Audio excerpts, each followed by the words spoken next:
Good afternoon. We are here with Bachayor, world scholar on Islam in the West and historian. We were here together, where I called her the Pope, she's my Pope anyway, back in 2007, where we discussed Islam in the West. Today, I'd like to talk about something else that you have been working on. The book that's in Italian and is coming out in English, Towards the Universal Caliphate. I think the Ambassador John Bolton is writing the foreword. Yes, he promised one. I am very grateful to him. And what we'd like to talk about today is how the left, how the West is enabling the encroaching, or I should say the galloping Islamization of the West. Okay, the first question I have for you is, how are Western authorities advancing the Islamization of the West, the encroaching Sharia? Well, I can only speak about Europe, because in America the situation is quite different. But in Europe there has been since 1970s, when there was a strong development of Palestinian terrorism. There have been arrangements, dialogue, engagement between the European government and the countries of the Arab Leagues. So this type of dialogue and complacent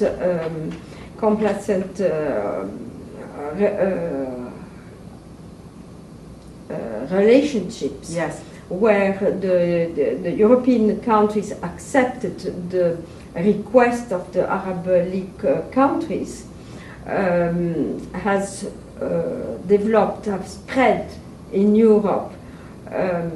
Lots of Muslim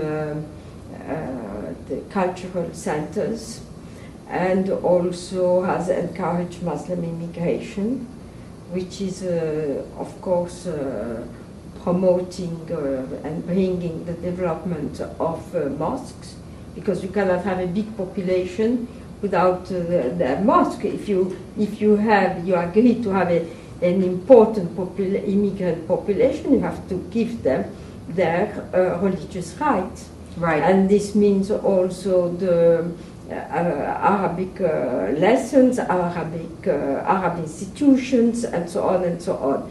So we could have seen since the 70s until now a progression of an Islamization and Arabization of the West, without the European populations being aware of it, and especially that these arrangements were organized at the level of the cultural center, the university, the media, and so on. The dialogues between Western European university and Arab one, all those arrangements have been done without the knowledge of the populations. So one of the aspects, therefore, of the Islamization of Europe is immigration, of course, demographic immigration, which brings Islamic culture. The other element is multiculturalism. The European governments have promoted multiculturalism without having this important problem discussed with the European population. And another element, another important factor is globalization. Globalization means that the sovereign countries lose their own sovereignty on many aspects and accept global governance, which come from the EU, the United Nations, from the United Nations.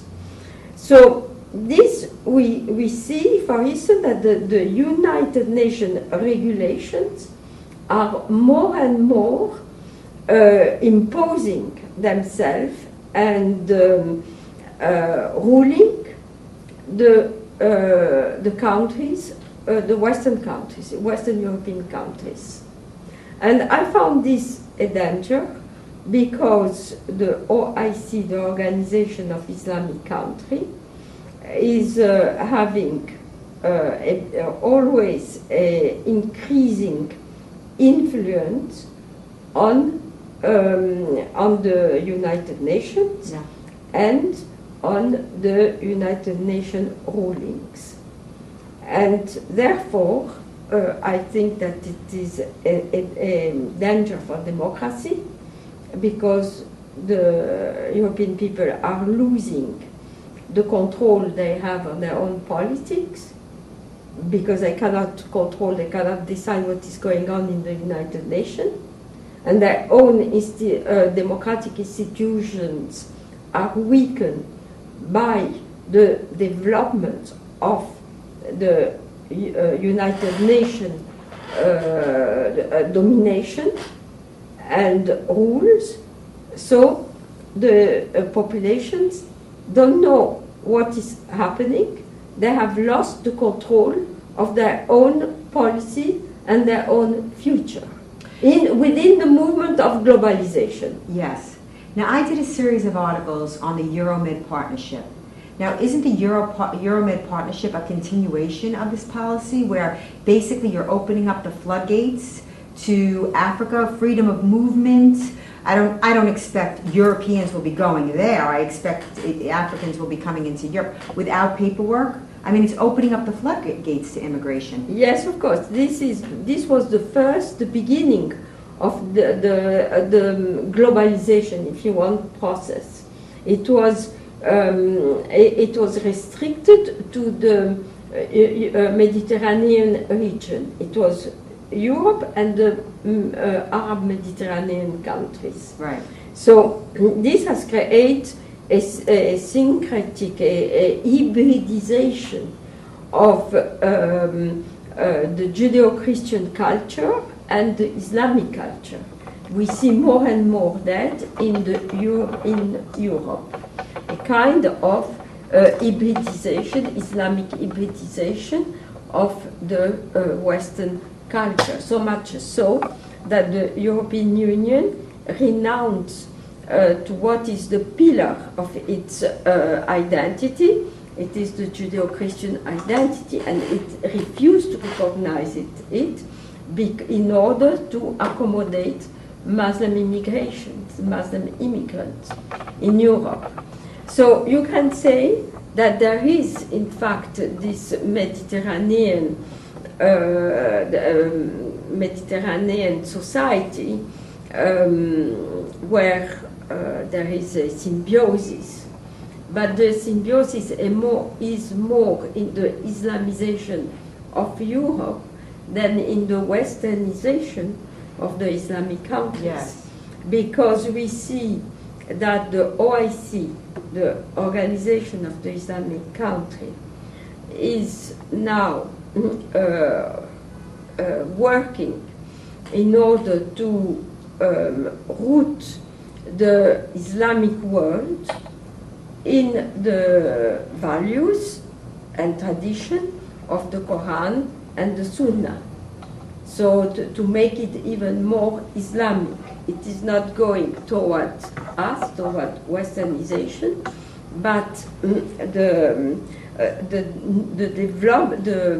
new development of the future of the Islamic world will be toward more Islam and more radicalization, while the OIC requests from the Western countries and Europe that it becomes multicultural. So, in fact, it is asking from us what they refuse to do in the Islamic countries. And America joining the Alliance of Civilizations, which to my understanding is something of a proxy to the OIC, the Organization of Islamic Conference Countries, I saw it as very disturbing news. I was wondering if you could give us your take on America joining the Alliance of Civilizations. Yes, well, the Alliance of Civilization is a very huge organization, which is, as you say, a proxy of the OIC. its main concern, as it stated in its report written in 2006, is to bring together the Western world with Islam. So this is its one of its main focus. So how to do it? Well, it promotes the projects of the OIC. We know what the OIC is requesting from the Western world, and it's the Alliance of Civilization. It's the mouth of the OIC. Now, on the other hand, of course, it is important that, especially in the age of nuclear weapons, that we avoid wars and conflicts, because they will be very dangerous.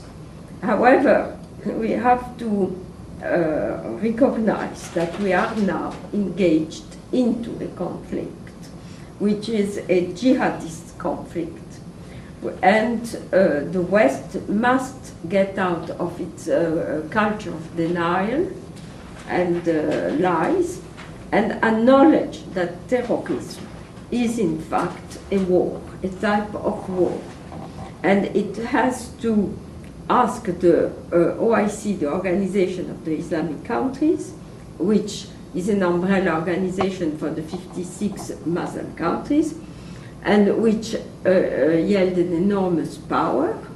So it has to demand, to request from this organization that it has to make also some steps in the direction of the West. It is not only the West that has to renounce to many of its principles and of its own identity in order to meet Islam, but it has to be a cross direction process, that both must go toward one another.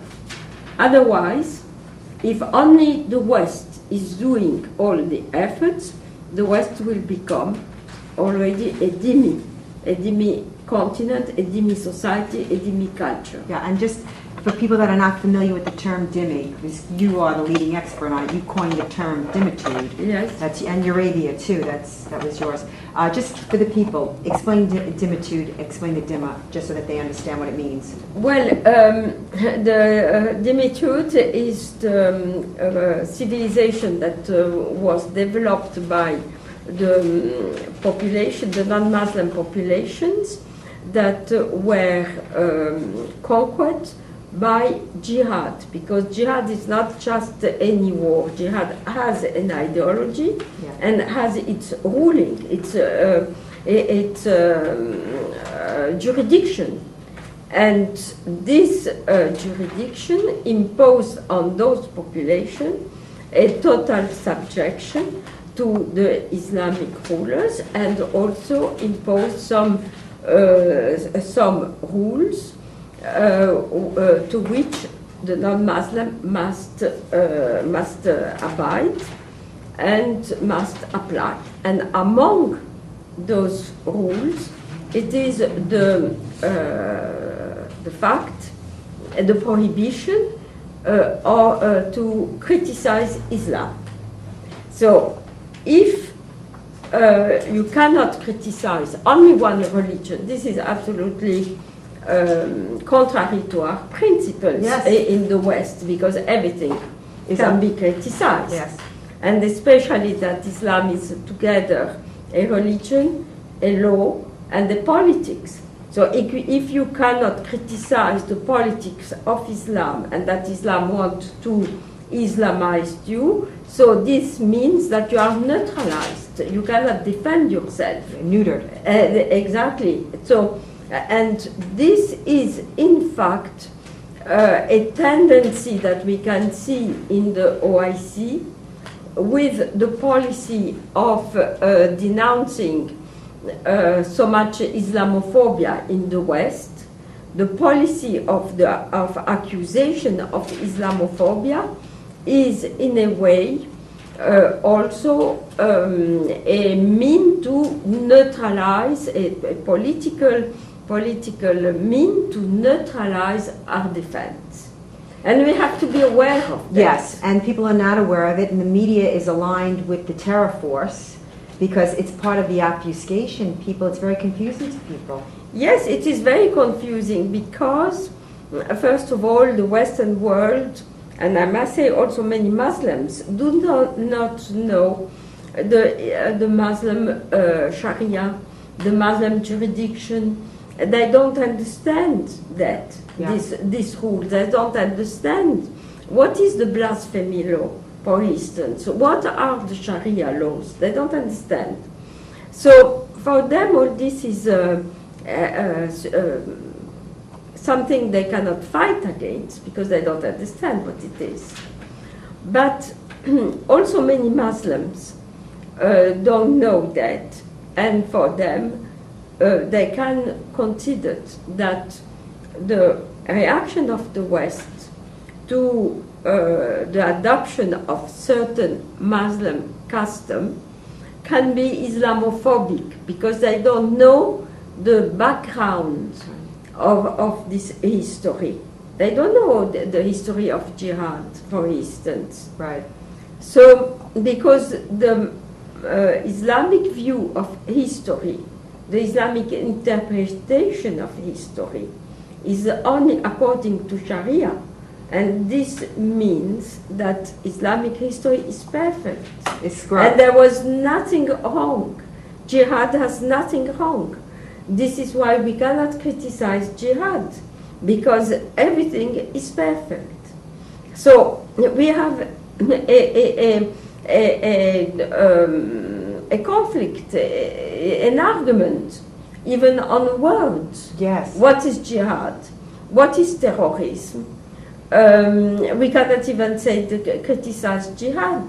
No. For instance, we also cannot criticize Islamic justice. We have to say, we have to know that Islamic justice is the justice according to Sharia.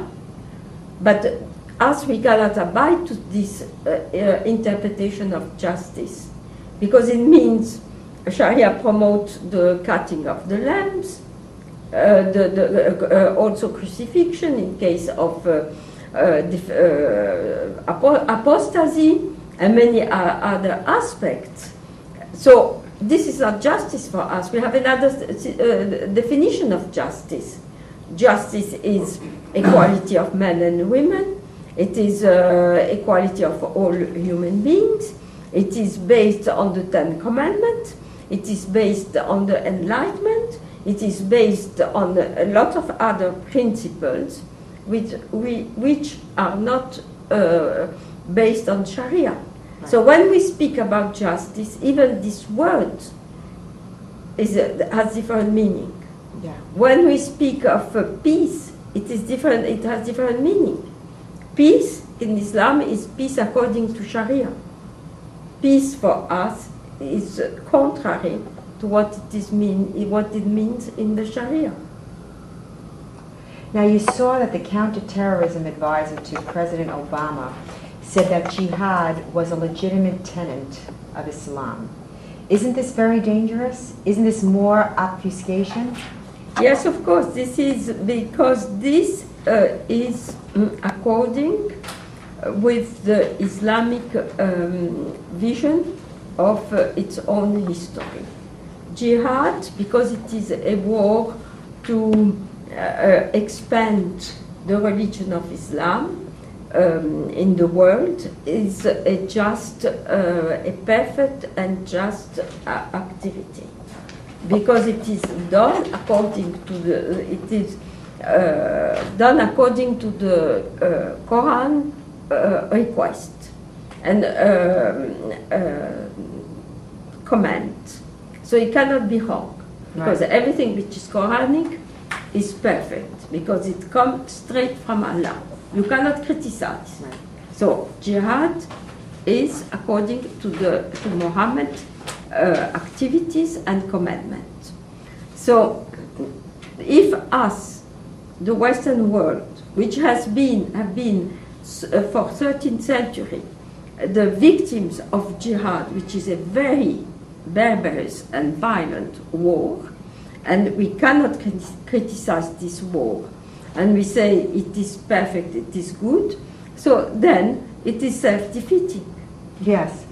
Now, what do you think of the political significance of the Islamic delegitimization of Judaism and Christianity? Well, I think that this, of course, goes with the Islamic belief that considered that Jews and Christians have falsified the only religion, which is Islam. Right. And which consider that the Hebrew history and the Hebrew prophet were Muslim prophets, including Jesus, that Jesus was a Muslim prophet. Yeah, they ran that on the bus ads. Yeah. Yes. Yes. So so in this case, if the Bible is the history of Muslim before the appearance of Muhammad, Yeah. if we have falsified in our Bible, First and Second Testament, the real message of Islam that was preached by the Hebrew prophet and by Jesus, then we have falsified the real religion, and therefore our historical conception on Israel and Christianity are all false, because the biblical story is not a Jewish history, it is a Muslim history, according to the Islamic view. Right. So this is why Israel has no legitimate right in its own country. So we see here that Christian cannot, if they are Christian, they cannot accept that Israel has no legitimate national roots in the land of the Bible, because the Christians have accepted the First Testament. It is part of them, their own religious identity. Yes. So if they renounce that, and if they accept that Jesus was a Muslim prophet who preached Islam, they renounce therefore to Jesus, the Hebrew Jesus, the Jewish Jesus. They renounce to, in fact, their whole Christianity. So we have here a very important religious conflict, which we haven't yet discussed with the Muslim world. And until they recognize the legitimacy of our own religious history and identity, and they renounce to Islamize our history and assert our history, I don't see how we can get together. We cannot have an agreement. Another problem is that the Muslim says that all children are born Muslims. Yeah. Therefore, they see us as apostates. And because we are born Muslim, you see, in principle. I understand. And so there are all those aspects that usually the Western public do not acknowledge, do not know. So that this conflict, which is very complicated because it has theological, political, legal aspects, historical aspects, is not understood.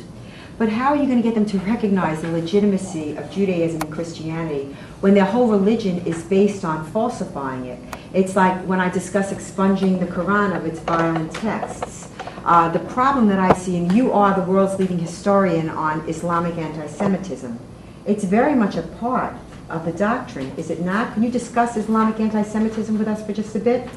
Yes, well, it is. It started, of course, with the problem of Muhammad, because Prophet Muhammad wanted to Islamize the Jews first. He believed that he was bringing a message in conformity with that of Judaism, and he thought the same with Christianity, that they would be accepted by the Christians too.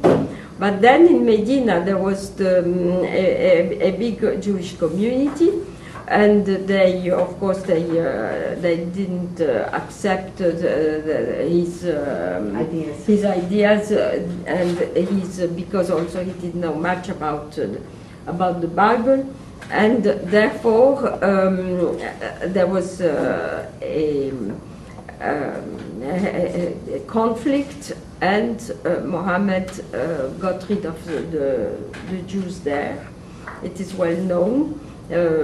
One of the tribe, he expelled them. Another tribe, he expelled and took all their belongings. And the third one was massacred, and the Qurayza, and also the children and women were taken in slavery. But then he continued his war against the Jews who lived in the other oases in Arabia, and and then there was continual conflict, because Muhammad thought he was bringing the real Bible, that the Quran was the real Bible, you see, and therefore, and we still have this conflict now. Yeah. That this is why the Muslim says that our Bible is a falsified version of the Quran, of Islam. You see, so there is in his conflict with the Jews in Arabia, and in his war against the Jews, of course he developed verses were revealed, which direct him to wage war against the Jews. And anti-Semitism, or Judeophobia, rather in this case Judeophobia, developed very strongly from the war of Muhammad against the Jews there. And then it was taken through the biography of the prophets, who were published 2 centuries later, and in the Hadith, which are the sacred scriptures of Islam. And it was there given an institutional and legal form, the status of the Jews and the Christians. And therefore, since they are considered sacred, so we have a whole body of sacred Islamic ruling, which are extremely Judeophobic and also anti-Christian, because often what was said to the Jews was said about the Christians, and the Christians are also considered even worse than the Jews, and these people don't know it, because they are called as idolaters, pagans. Idolaters, right. Yes. Or associationists.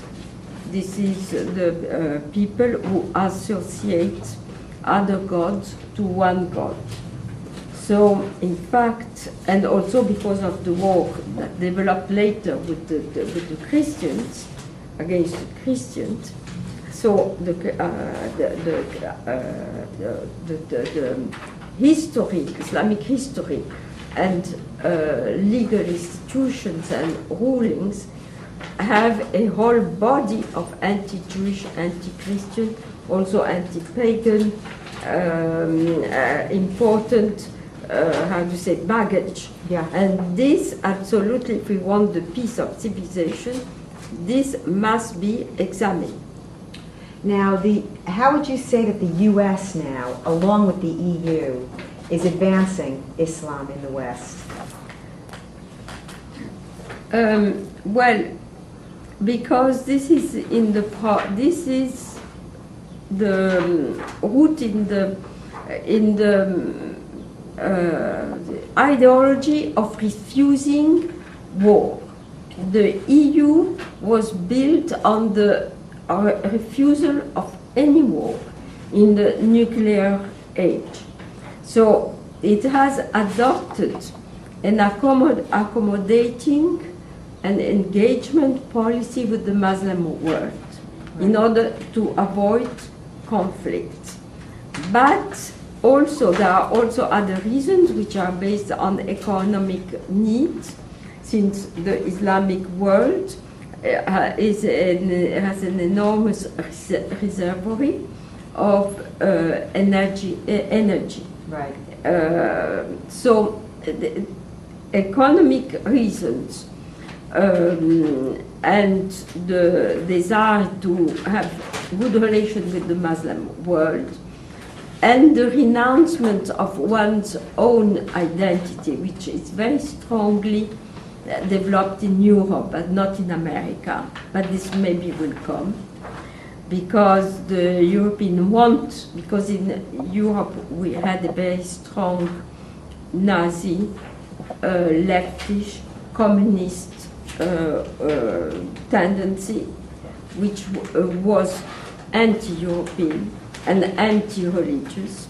So because of this historical baggage, Europe didn't mind to renounce to its own identity, especially if it was Judeo-Christian identity, which it rejected, and it went into the agreement with the Islamic world.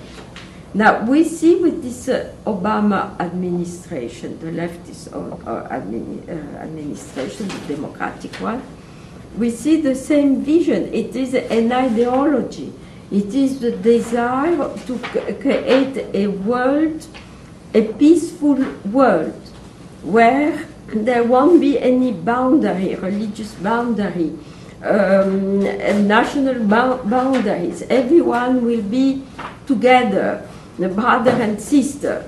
But I think that hell is paved with good intention, and that this is it is not a very realistic vision.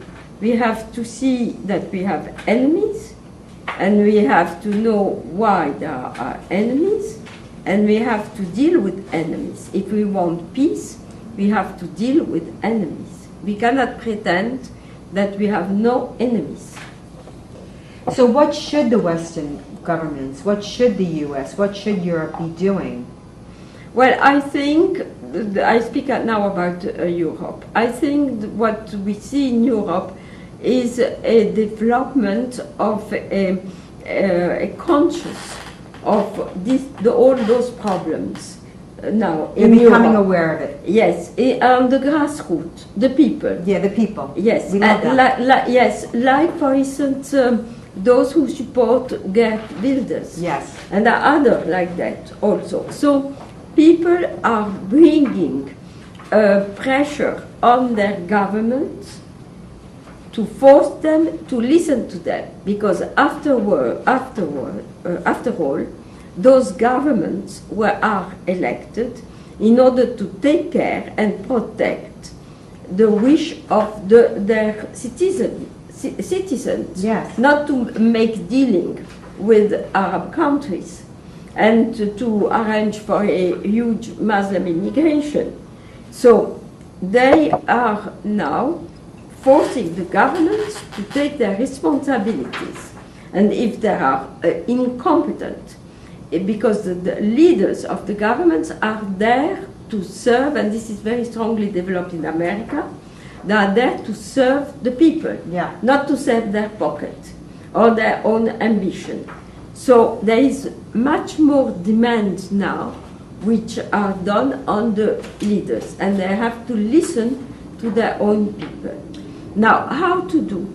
Ask the European people, and this is also in the very much now discussed. We have to know what is our identity. It is based on what? What are the pillars of our identity? And we have to know what are the principles on which we will not discuss. We will not abandon the principles, the democratic principles, the principles of our democratic freedom, of our rights. We have to know what are they based and what we are ready to fight for. And I think that all this is being discussed now. And everywhere in Europe, in different places. But when you have the signing of the Lisbon Treaty, the last country which didn't want to do it, Czechoslovakia, but when Ireland fell, which was surprising because they had just voted the prior June against it, doesn't that somewhat vanquish national sovereignty?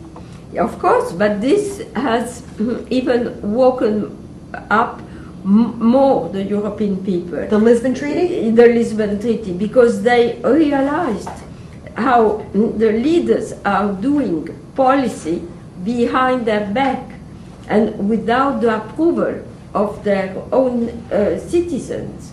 So there are many people who reject the Lisbon Treaty, many people who reject the EU, the European Union. They want, of course, what the unification, the integration of the different countries of Europe has very positive aspect. It's a very great things, but there are discussions about what is the EU.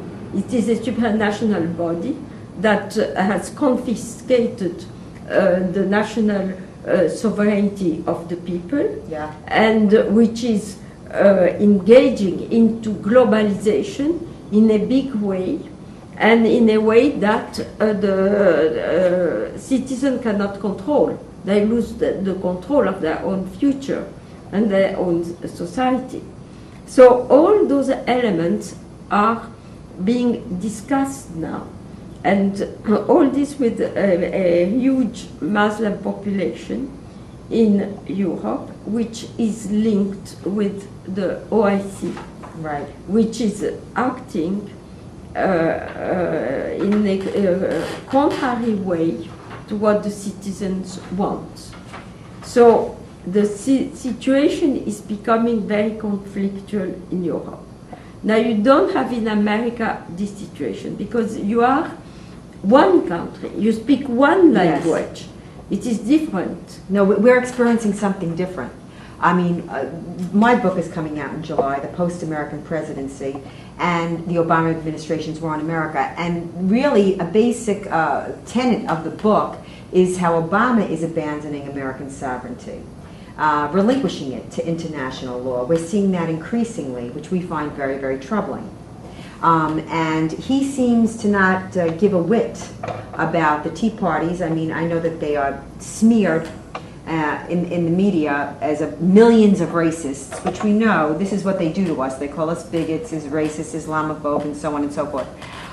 But how do you see it playing out in America? Because he's very Islamophilic. You see this. Yes, of course, he said it.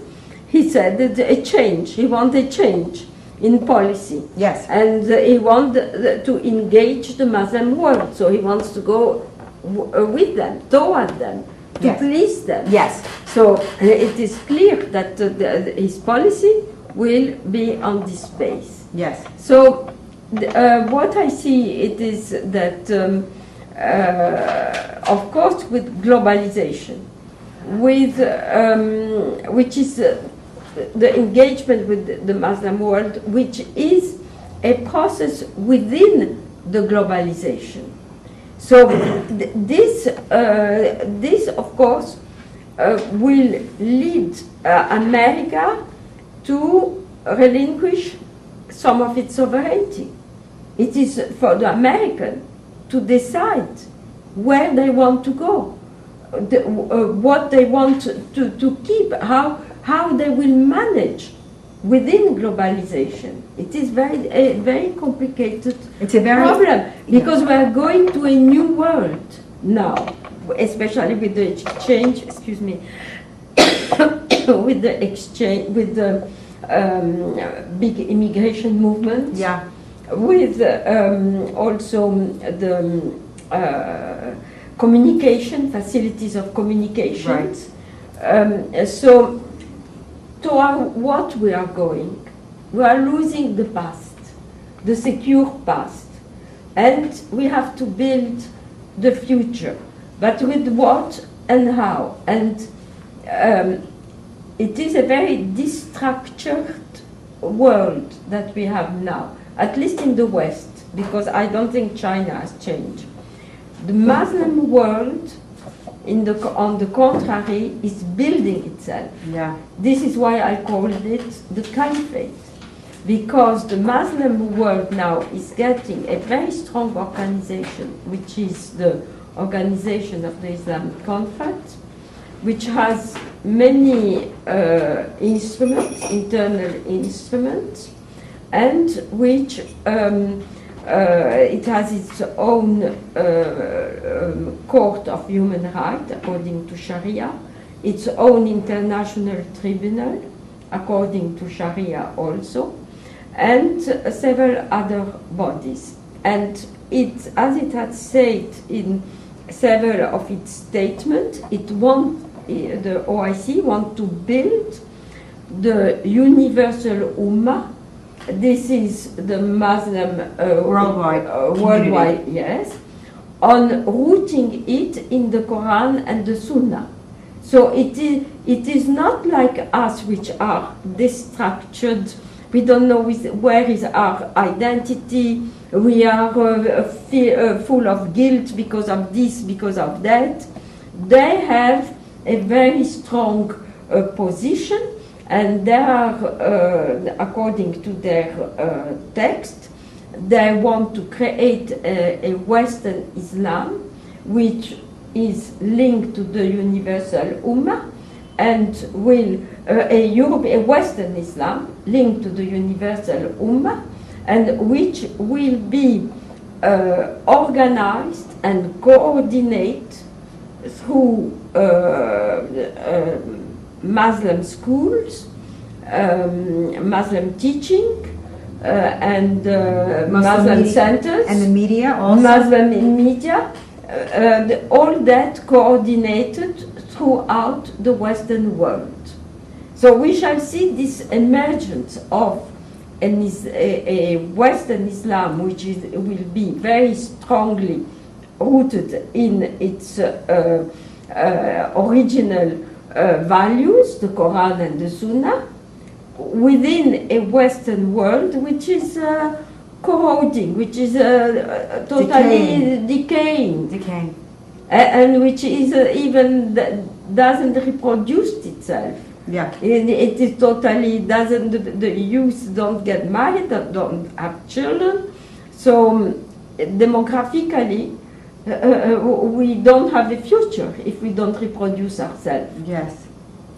Apart from the problem that we have, the cultural problems and the problem of our own identity. So this is, in addition to the books, which I'm going to list on the website, her books, which is seminal works, this is what you cover in your latest book on the Universal Caliphate. Is this what you discuss? Yes, exactly that. What I am discussing also is that with globalization, the democratic process of government of each country are replaced by transnational networks, like in Europe the Annalyn Foundation, or on a worldwide scale, the Alliance of Civilizations.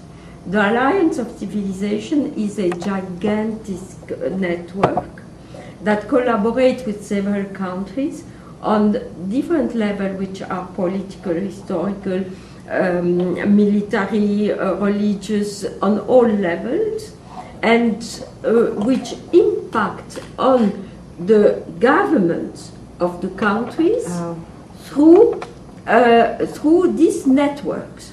So in fact, democratic process are replaced now by the work of transnational networks. Like for instance, the UN. The UN is a gigantic network. Yeah. If the UN give a ruling, well, it supersedes the rules, the laws of the country, of different countries, and and it has to be accepted. It has to be follow up. You see, so we are now. I don't know about America, but in Europe, we are now determined. Our policy is determined and is obey to networks. Networks are by essence not individuals. There are lots of people who are working in networks. Right. It's collective. A collective. So you don't know, they are opaque. You don't know to whom you are. If you are not happy of something, you cannot go to a person and complain. So it is an inhuman, anonymous organization, Kafkaesque organization, which is going to rule the world. And all this because of the OIC organization and strength. All these networks are strongly influenced by the OIC. So the OIC is in fact getting more and more power into these networks that control our life. But the idea of America, probably the most noble experiment in human history, the most moral government, it was based on individual rights. This is in our DNA. I mean, no matter how different we may all be, the basic idea of individual rights, the opposite of collectivism, the opposite of statism, I mean, Americans are going to feel this. And you see, Americans are not, while they may have been because everything was so good and so easy, Americans are not passive. I don't know that you'll be able to just snatch away this idea that it defines us. I mean, I don't know if America will save the world, but I don't know. But I don't know that they'll go quietly. Do you think they'll go quietly? I hope they will not, because this will mean, because America is a very great country. It's really a pillar of Western civilization. It has got the best of it. Yeah. Also, it has many dark aspects in its own history, but at least it recognized it, and this is very important, because every nation, every people, every individual have a dark aspect in their personality and in their history. What is important is to recognize it, right, and to change it. This is fundamentally what's wrong in Islam. Yeah. That you cannot, no candor. You cannot criticize. So this is so America is a great nation. It has a tremendous potentiality. It has given a lot to the world, and of course, if America is going to follow the direction that Europe has taken, and it seems to. Yes. Well, it is. It will be very, very serious for our civilization, our principle, our values, and it will be a collapse of an enormous magnitude. But I must say that now in Europe there is a movement of. I wouldn't say revolt, but a resistance movement against that. So there is some resistance, at least. It doesn't mean that it will succeed, right? Because it is very difficult to go against what has been done for so many decades, and also to organize a political body that will know how to deal with those problems who are very complex. Yeah. On the level of a continent, because it is not in one country, it is in the whole of Europe. So it is on the level of a continent. But this has to be done if Europe, what Europe represents and the West represents, want to survive. Otherwise, it will not survive. It will not survive. So the first thing, you know, after 9/11, when I started this journey, because before 9/11 I was cognizant of really nothing, I came to see you at Columbia. Yeah. And I was so blown away by what your remarks had revealed. I had come up to you and I said, you know, what do I do? Or what should I do? And you said to me, first, learn everything. It was the best advice I ever got. And I guess that's what people have to do. First, they really must. Yes. They must learn everything and not go to the usual resources that they go to, like the media, because the culture has been completely corrupted. Yes, it has been corrupted and subverted. Yes. By the Islamic version of history, which is not ours. Right. Our version. But we're accepting it. Yes, we are, because our authority, our universities are imposing it. Yes. You see, in Islam, you say the Human Rights Declaration Islam says that the research of knowledge is permitted as long as it is done according to Sharia. So, according to Sharia means that you cannot criticize the Quran, you cannot criticize Islamic history, you cannot criticize anything. Really religious. It is a religious version of history, which is not compatible with our version of history, which is based on critique and of an critical analysis and examination of facts. Yeah. No, there's no facts. No. If you have to say that everything is perfect in Islam, so you don't really have to, and then the historical demonstration must be according to this conclusion that everything is perfect in Islam. So already you have the demonstration, the result. Any idea when your book is going to be out? Well, it will be out in French in October. Okay. And then in America, I am looking for, the translation is not yet finished. Yes, I have to work a little bit on it. So hopefully you'll come back and we'll talk again when it's out in English. I hope so. We want it to be a bestseller. Thank you. Thank you with Pamela Geller, Atlas Shrugs. Thank you very much. Thank you.